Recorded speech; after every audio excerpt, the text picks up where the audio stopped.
Y'all, I am only into the prologue and 3 chapters of Not What She Seems by Yasmin Ungo, and I got some questions. So grab your tea because we've got a lot to sip on. Spoilers ahead, but trust me, you'll want to stick around for this one. So let's dive in.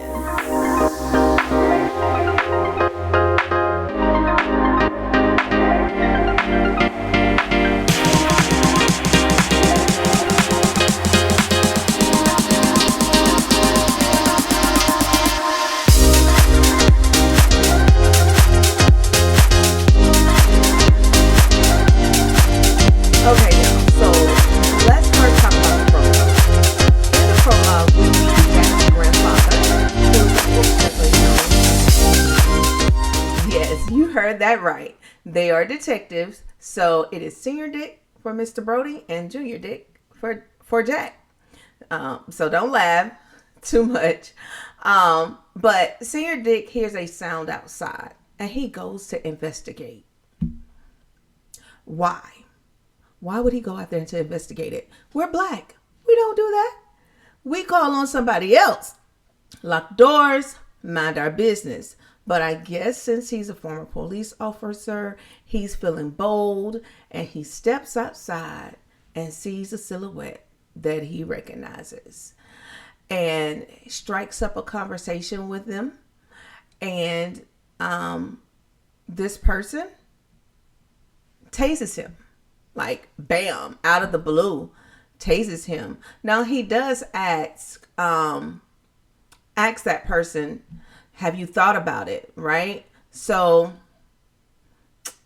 that means that they have had some type of interaction between each other. But yeah, this person tases him, and they know he has a pacemaker because conveniently they tase him right in the heart.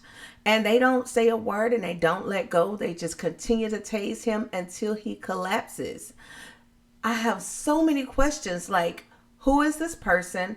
Why did Senior Dick trust them? And what is it that they were wanting from him? So let's fast forward on to chapter 1. In chapter 1, this is where we meet Jack. She's at work trying to pick up the pieces of her life. She gets her rejection letter from this fellows program that she had applied to be a part of. Her boss, professor, is also her ex-boyfriend, and his name is Conrad. Now, he's the absolute worst. I'm gonna tell you already, I don't like him, not one bit.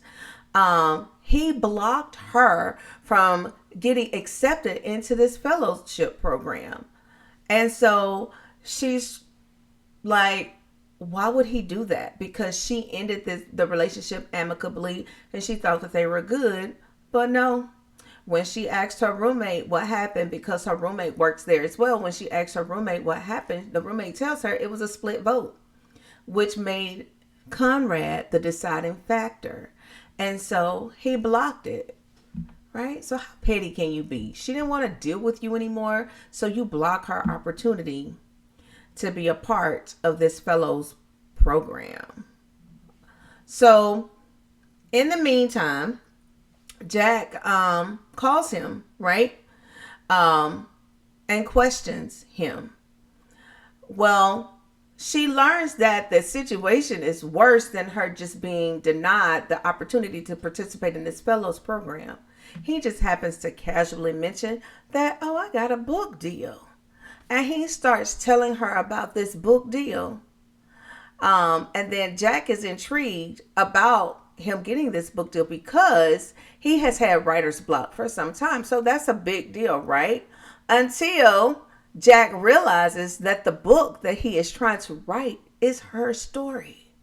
The nerve of him. And so she tells him he doesn't have permission to tell her story. And this man had the nerve to ask her why. Is it because I'm white? Say what now? No, sir, it is not your story to tell. And he proceeds to taunt her, talking about how he can change the characters and make the characters white to be more appropriate that he tell the story. Really now? Come on. People know how to add. Put one and one together to get two.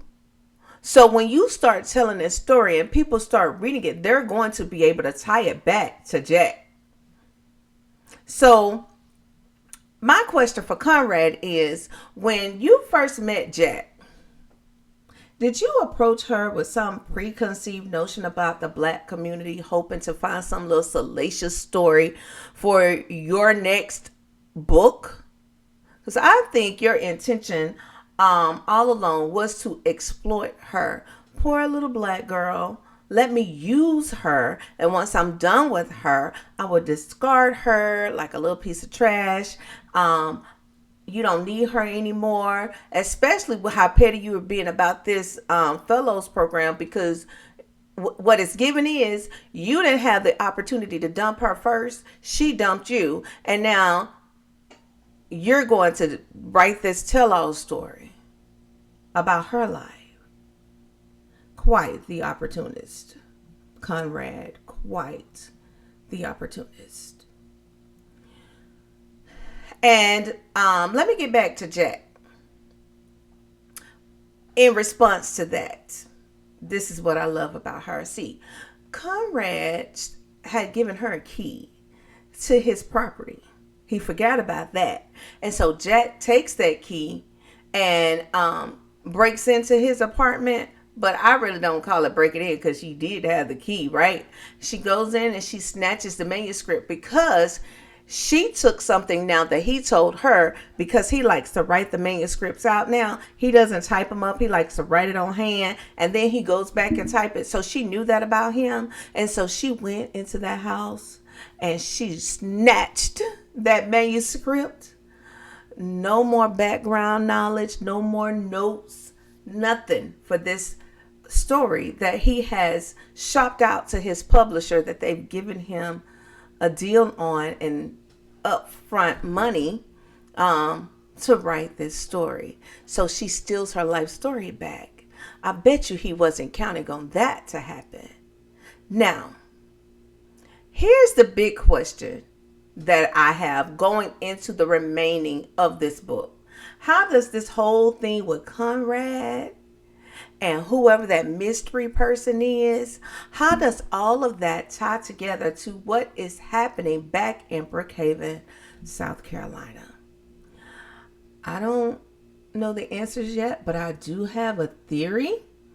So let's continue to read to see who tased Senior Dick. If you have any ideas, I want you to go ahead and drop your thoughts in the comments, and let's solve this mystery together. Don't forget to like, subscribe, and hit the bell for our updates as we unravel the secrets of Not What She Seems. Until next time, keep reading, keep questioning, and remember, when in doubt, don't go investigating noises. Bye.